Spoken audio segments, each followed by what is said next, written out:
이 집 문턱을 다시 밟는 날엔 목숨을 부지하지 못할 줄 알아라. 억울하게 누명을 쓰고 쫓겨난 지 10년. 맨몸으로 세상에 내던져진 소녀는 어느새 한 사람의 사내가 되어 돌아왔습니다. 과연 그는 아버지의 억울함을 풀고 탐욕의 눈먼 악인을 응징할 수 있을까요? 이야기가 계속될 수 있도록 구독과 좋아요로 응원의 마음을 보태주세요. 자, 그럼 오늘도 감동적인 옛날 이야기 지금 바로 시작합니다. 옛날 옛적 전라도 전주 땅에 최참봉이라는 선비가 살고 있었습니다. 기와집 12칸의 논밭이 제법 넉넉하여 동네에서 손꼽히는 살림이었지요. 집 앞마당에는 커다란 감나무 한 그루가 서 있었는데 봄이면 하얀 꽃을 피우고 가을이면 붉은 감이 주렁주렁 열렸습니다. 최참봉에게는 아들이 하나 있었습니다. 이름은 돌쇠, 아니 어릴 적 아명이 돌쇠였고 나중에 아버지가 정식으로 지어준 이름은 최성준이었습니다. 나이 15의 성준은 눈빛이 맑고 이마가 넓어 보는 이마다. 저 아이는 크게 될 상이야 라고 했습니다. 성준은 매일 새벽 달기, 울기 전에 일어나 마당을 쓸었습니다. 병든 아버지의 약을 다리고 밥을 지어 올리고 논에 나가 일을 하고 저녁이면 아버지 곁에서 책을 읽어드렸습니다.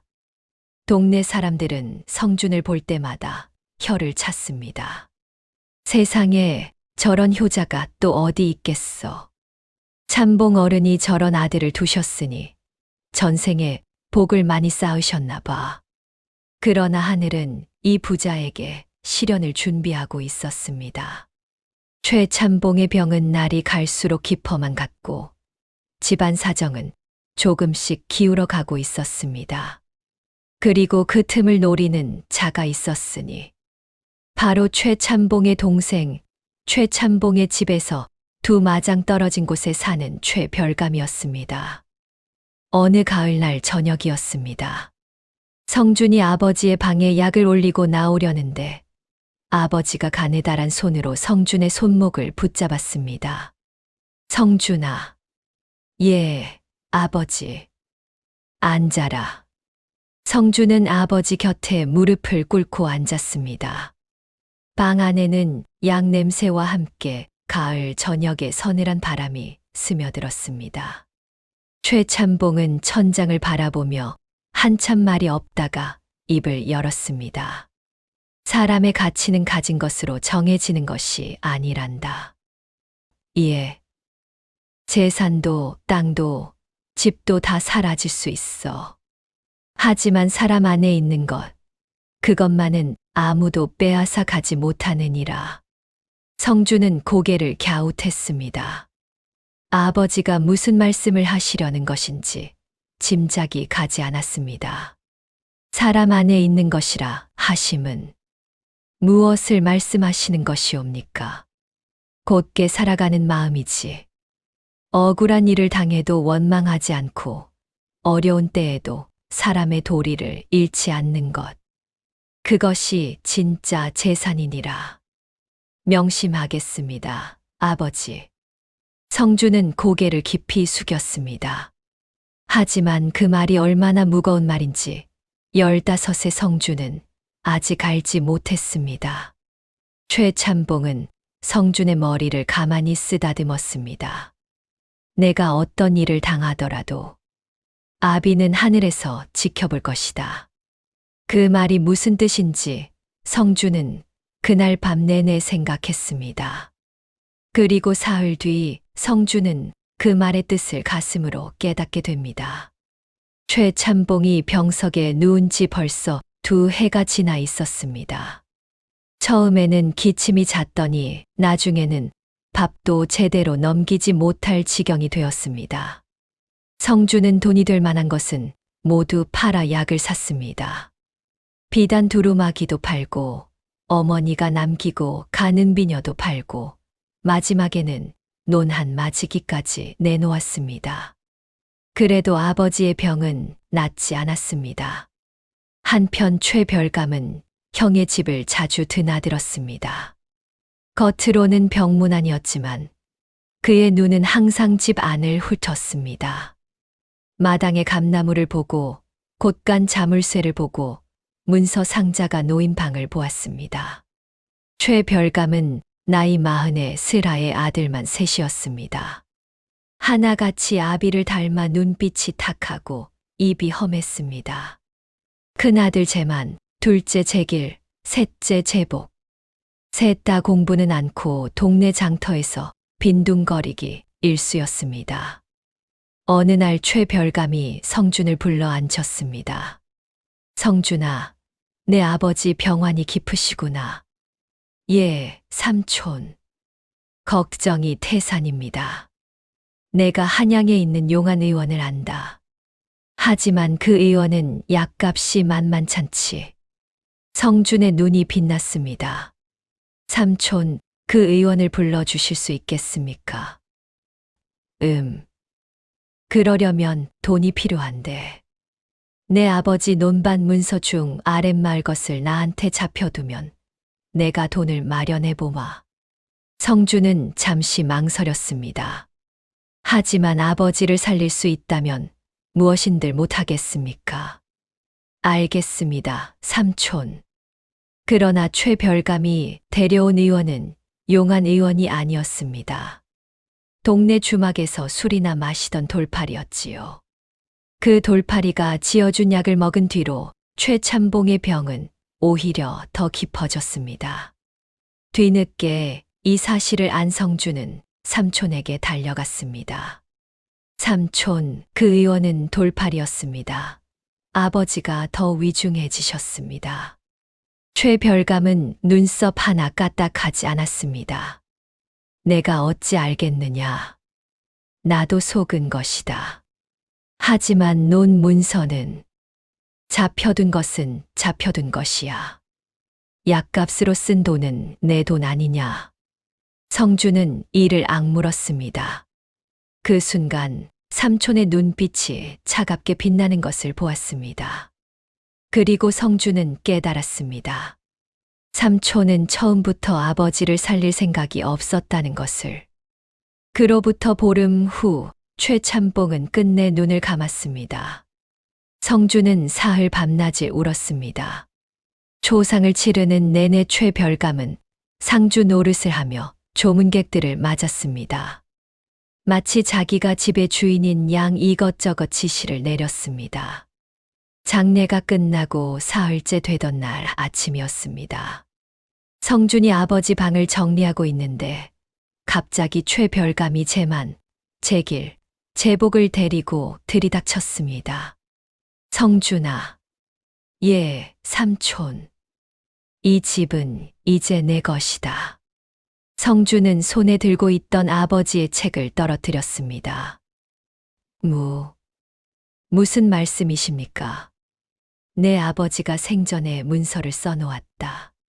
집도, 논도, 밭도 모두 내게 넘긴다는 문서야. 그런 문서가 어디 있습니까? 아버지는 그런 말씀을 하신 적이 없습니다. 최별감은 품에서 문서 한 장을 꺼냈습니다. 문서에는 분명 최참봉의 도장이 찍혀 있었습니다. 성준의 눈이 흔들렸습니다. 이 도장은 아버지 것이 맞지만 이런 문서를 쓰실 분이 아닙니다. 병든 사람이 정신이 맑지 않으면 무슨 짓인들 못하겠느냐. 재만이 비죽 웃으며 말했습니다. 사촌 형, 이 집에서 나가주셔야겠어요. 오늘 당장. 성준은 주먹을 꽉 쥐었습니다. 삼촌, 이건 잘못된 일입니다. 관아에 고하겠습니다. 그러자 최별감의 얼굴이 싸늘하게 굳었습니다. 고하라고? 그래, 고해봐라. 대신 내가 먼저 고하마. 내 놈이 아비 약에 독을 탔다고. 성준의 온몸이 굳어버렸습니다. 방 안에 침묵이 흘렀습니다.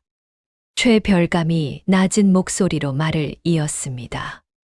이 동네에서 내 말을 못 믿을 사람이 몇이나 되겠느냐. 관아의 이방도 내 사람이야. 내 놈이 관아에 들어가는 순간 역적의 자식보다 더한 꼴을 당할 줄 알아라. 성주는 그날 밤 창고 한켠에 웅크리고 앉아 있었습니다. 최별감의 세 아들이 이미 안채와 사랑채를 차지했고 성준에게는 창고 한 칸이 주어졌습니다. 옆집 방 노인이 몰래 창고 문을 열고 들어왔습니다. 손에 밥 한 그릇을 들고 있었습니다. 성준아, 먹어라. 박 어른. 성준은 고개를 들었습니다. 눈이 퉁퉁 부어 있었습니다. 억울하지. 나는 다 알고 있어. 그 문서 참봉 어른이 제 정신으로 쓴 게 아닐 거야. 하지만 어떻게 해야 할지 모르겠습니다. 도장이 찍혀 있으니 관아에 가야지. 삼촌이 독약 혐의를 씌우겠다고 했습니다. 이방이 삼촌 편이라고 하는데 관아에 가봤자 오히려 제가 옥에 갇히는 게 아닐는지.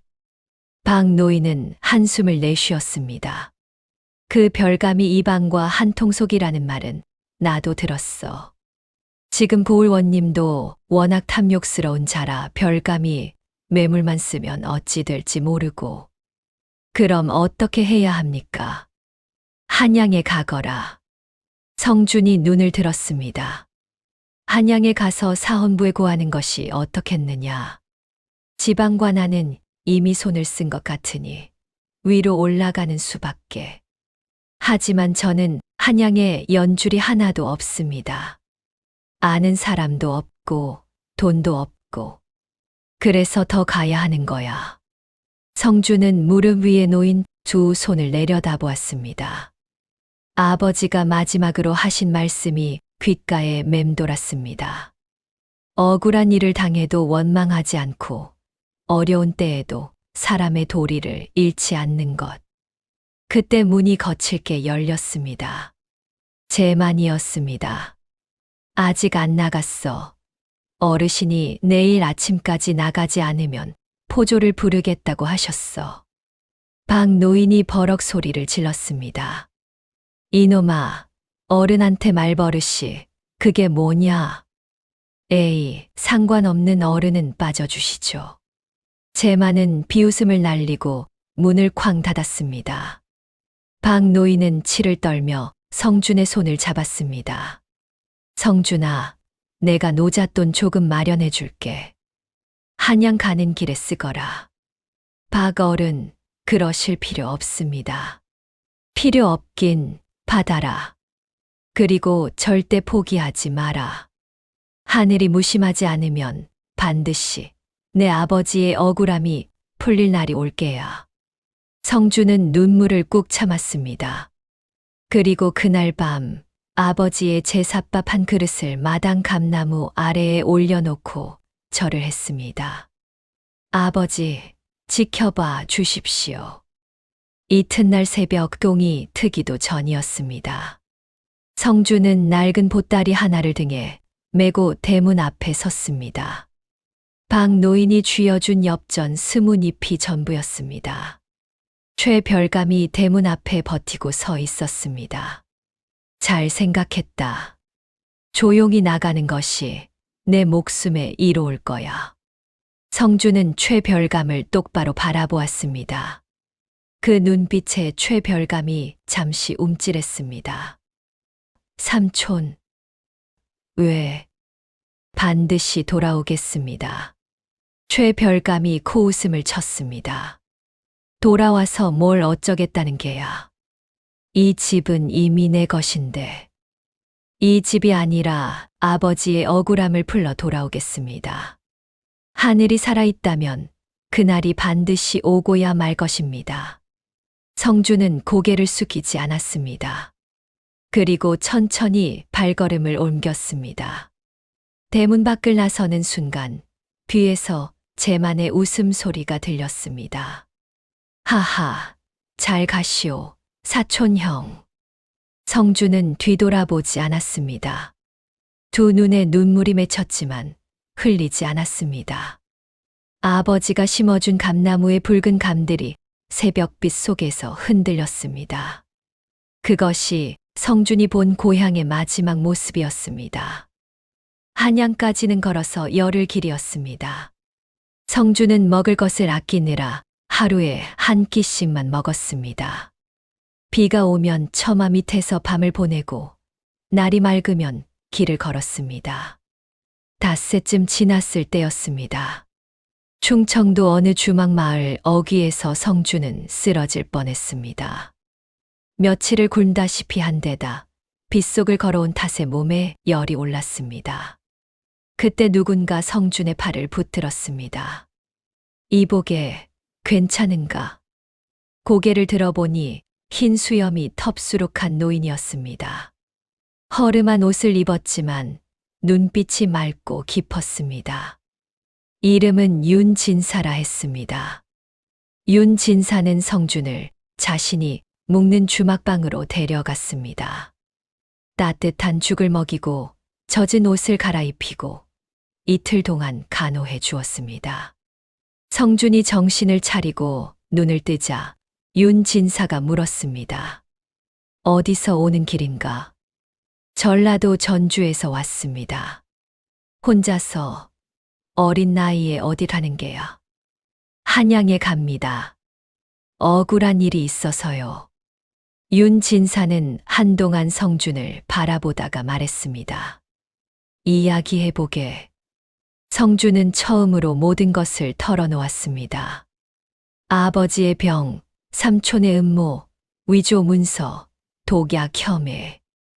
윤진사는 끝까지 말없이 들었습니다.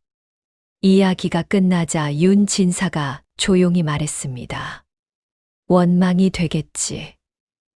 예. 하지만 원망은 독과 같아서 자신의 마음을 먼저 썩게 한다네. 억울함을 풀려면 차가운 머리가 필요해. 뜨거운 가슴만으로는 부족하지. 성준은 그 말이 가슴에 박혔습니다. 한양에 가면 사헌부를 찾아가게.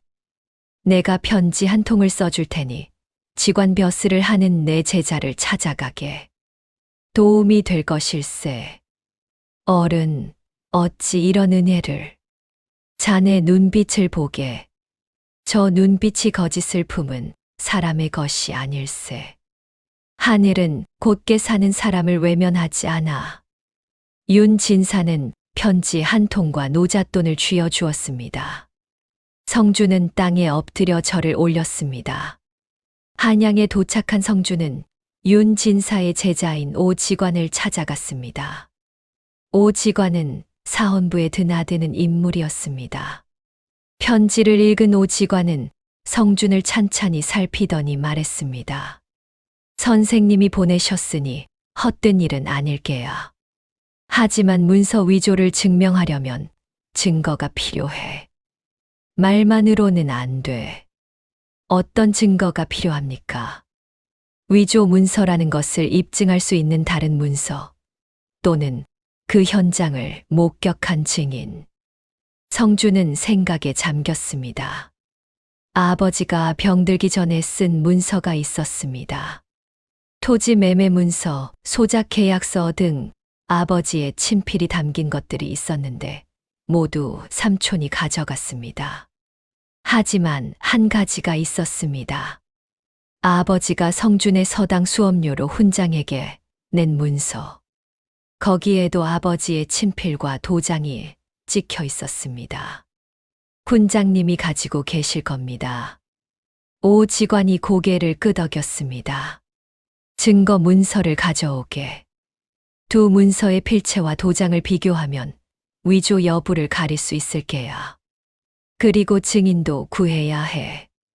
그 문서가 작성될 당시 현장에 있었던 사람이 있다면 더욱 좋고. 성준은 한양에서 살궁리를 해야 했습니다. 돈이 거의 없었습니다. 오 지관이 창고 한 켠을 내주었습니다. 성준은 낮에는 시장에서 짐을 나르고 밤에는 글을 썼습니다. 그렇게 석 달을 버텼습니다. 그 사이 성준은 한양에서 중요한 것을 배웠습니다. 오 지관의 집에 드나드는 선비들과 이야기를 나누며 법도를 익혔습니다. 억울한 사정을 어떻게 글로 써야 관아에서 받아들이는지, 어느 관아에 무슨 서류를 내야 하는지를 배웠습니다. 오 지관이 어느 날 저녁 성준에게 말했습니다. 자네는 머리가 좋아. 글을 빨리 익히는 걸 보니 공부를 더 했더라면 과거에도 급제했을 게야. 지금 그런 생각을 할 처지가 아닙니다. 언제까지 그럴 것 같은가? 억울함을 푸는 것도 중요하지만 자네 앞날도 생각해야지. 성준은 고개를 저었습니다. 아버지의 억울함을 풀기 전에는 제 앞날 같은 것은 없습니다. 오 지관은 잠자코 성준을 바라보다가 고개를 끄덕였습니다. 한편 고향 전주에서는 최별감이 최참봉의 집을 완전히 자기 것으로 만들고 있었습니다. 논밭은 소작을 놓고 창고의 물건들은 팔아치우고 집은 고쳐 새로 단장했습니다. 동네 사람들은 수군거렸지만 별감의 기세에 눌려 입을 다물었습니다. 성준이가 불쌍하지 뭐. 즉, 어디서 뭘 하고 있는지. 한양에 갔다지 뭘 어떻게 하겠어. 박 노인만이 홀로 성준의 귀환을 믿으며 감나무에 물을 주었습니다. 넉 달째 되던 날이었습니다. 성준은 고향 서당의 훈장님께 편지를 보냈습니다. 수업료 문서를 보내달라는 부탁과 함께 혹시 아버지의 마지막 즈음을 기억하는 증인이 있는지도 물었습니다. 보름 뒤 답장이 왔습니다. 훈장님은 문서를 보내주었습니다. 그리고 놀라운 소식을 함께 적었습니다. 최참봉 어른이 돌아가시기 사흘 전 내 집에 찾아오셨네. 그날 최참봉 어른은 내게 봉투 하나를 맡기셨지. 봉투에는 이렇게 적혀 있었네. 성준이가 찾아오면 주어라. 그 전에는 절대 열어보지 말라고. 성준의 손이 떨렸습니다. 봉투가 편지와 함께 동봉되어 있었습니다. 성준은 떨리는 손으로 봉투를 열었습니다. 안에는 종이 한 장이 들어 있었습니다. 아버지의 친필이었습니다. 성준아, 이 글을 내가 읽고 있다면 아비는 이미 이 세상 사람이 아닐 것이다. 내 삼촌이 내 도장을 몰래 가져갔다. 병든 내가 막을 수가 없었구나. 이 편지가 증거가 되어줄 것이다. 이 편지와 함께 서당 훈장 어른이 증인이 되어 주실 것이야. 아비는 하늘에서 너를 지켜보겠다. 곧게 살아라, 성준아. 성준은 그 자리에서 오열했습니다. 아버지는 알고 계셨던 것입니다. 모든 것을. 오 지관과 함께 사헌부에 고발장을 냈습니다. 아버지의 친필 편지, 수업료 문서, 위조 문서의 필체, 비교 자료, 훈장님의 증인 서약서까지 모두 갖추었습니다. 사헌부 관원이 서류를 검토하더니 고개를 끄덕였습니다. 이 정도 증거라면 조사를 시작할 수 있겠소. 성준의 가슴이 뛰었습니다. 오 지관이 성준의 어깨를 두드렸습니다. 잘 됐네. 이제 시간 문제야. 그날 저녁 성준은 처음으로 마음 편히 밥을 먹었습니다. 오 지관이 술 한 잔을 권했습니다. 고생 많았네. 이제 곧 풀릴 게야. 성준은 술잔을 받아 들고 하늘을 올려다보았습니다. 별이 맑게 빛나고 있었습니다. 아버지, 조금만 기다려 주십시오. 그러나 성준은 아직 몰랐습니다.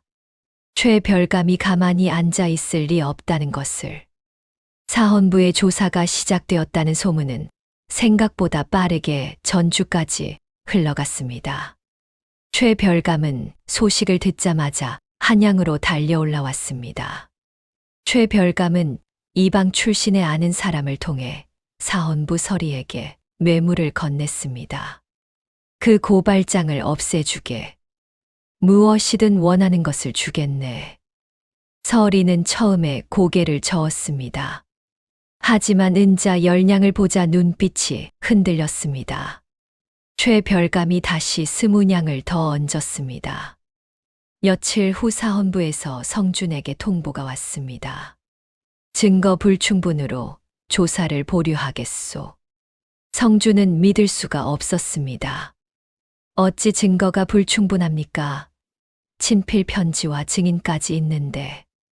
친필 여부가 불분명하다는 감정 결과가 나왔소. 성준은 오 지관에게 달려갔습니다. 오 지관의 얼굴이 굳었습니다. 뇌물이 들어간 것 같네. 누군가 손을 쓴 거야. 어떻게 해야 합니까? 더 위로 올라가야 해. 사헌부 대사헌에게 직접 상소를 올려보게. 성준은 다시 서류를 준비했습니다. 하지만 이번에는 더 힘들었습니다. 대사헌에게 상소를 올리는 절차는 복잡했고 주변에서 도와주려는 사람도 줄었습니다. 게다가 최별감이 오 지관을 직접 찾아왔습니다. 오 지관, 그 아이를 도와주지 마시오. 내가 나중에 크게 보답하겠소. 오 지관이 단호히 거절했습니다. 물러가시오. 은자 50냥이요. 물러가시오. 최별감이 차갑게 웃었습니다. 그렇다면 어쩔 수 없지.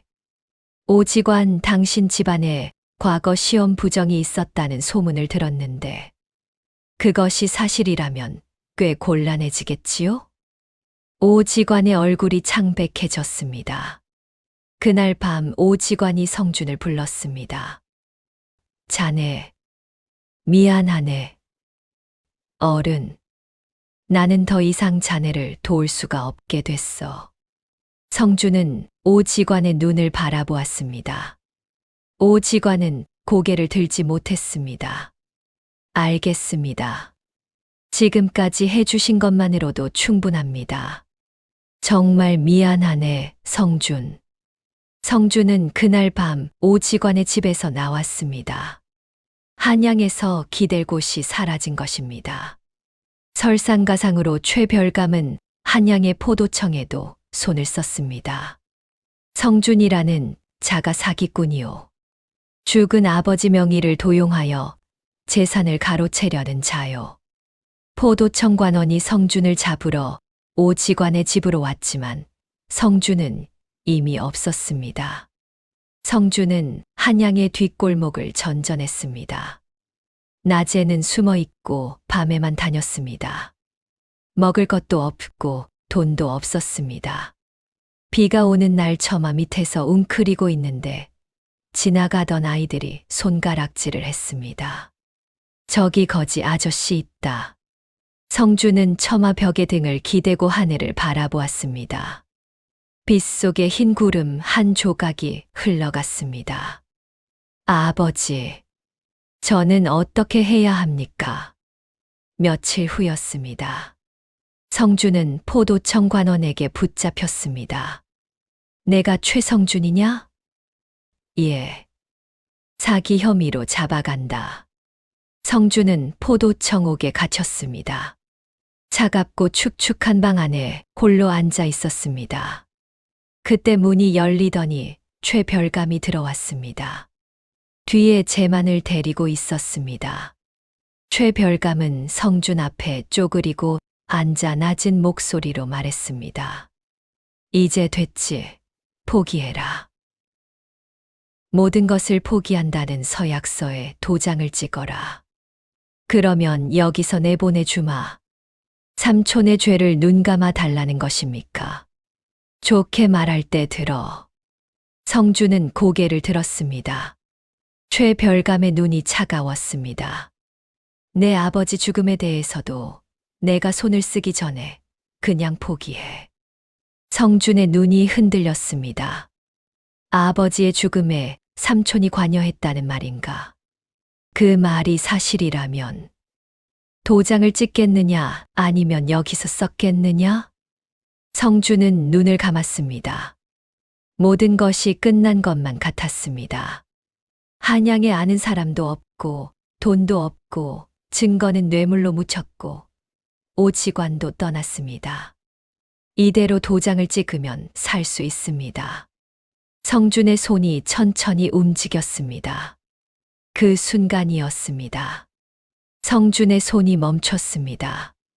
보따리 안에 있는 것이 생각났습니다. 아버지의 편지. 성준은 눈을 떴습니다. 성준아, 곧게 살아라. 아버지의 목소리가 들리는 것 같았습니다. 그리고 윤진사의 말도 떠올랐습니다. 원망은 독과 같아서 자신의 마음을 먼저 썩게 한다네. 억울함을 풀려면 차가운 머리가 필요해. 성준은 천천히 손을 거두었습니다. 도장은 찍지 않겠습니다. 최별감의 눈이 가늘어졌습니다. 도장은 찍지 않겠습니다. 성준은 차분하게 말을 이었습니다. 삼촌은 방금 아버지의 죽음에 손을 썼다고 하셨습니다. 그 말이 증언이 됩니다. 최별감이 벌떡 일어섰습니다. 내가 언제 그런 말을. 지금 이 자리에 포도청 관원이 있습니다. 성준이 고개를 돌렸습니다. 문가에 포도청 관원 하나가 서 있었습니다. 조금 전부터 옥 바깥에서 이 대화를 다 듣고 있던 자였습니다. 그 관원은 원래 뇌물을 받지 않은 사람이었습니다. 성준이 잡혀오던 날, 성준의 눈빛을 보고 뭔가 석연찮다는 생각을 했던 관원이었습니다. 성준은 옥에 갇히면서도 그 관원에게 작은 소리로 부탁해 두었던 것입니다. 혹시 최별감이라는 자가 저를 찾아오거든 이 방 밖에서 들어만 주십시오. 그 관원이 지금 문가에 서 있었습니다. 최별감의 얼굴이 하얗게 질렸습니다. 사태가 급반전되었습니다. 포도청 관원의 증언으로 최별감은 그 자리에서 포박되었습니다. 관원이 성준에게 말했습니다. 자네, 처음부터 이걸 노리고 있었던 게야. 아닙니다. 절박했습니다. 그러다 생각이 났습니다. 성준은 이제 모든 것이 보였습니다. 아버지의 편지, 훈장님의 증인 서약서, 수업료 문서, 그리고 지금 막 최별감이 스스로 내뱉은 말. 이것들을 하나로 묶으면 됩니다. 사헌부 대사헌께 다시 상소를 올리겠습니다. 이번에는 포도청 관원의 증언도 함께입니다. 뇌물로 조사를 막은 서리의 일도 함께 고하겠습니다. 관원이 고개를 끄덕였습니다. 내가 도와주겠네. 이런 일은 바로잡아야 해.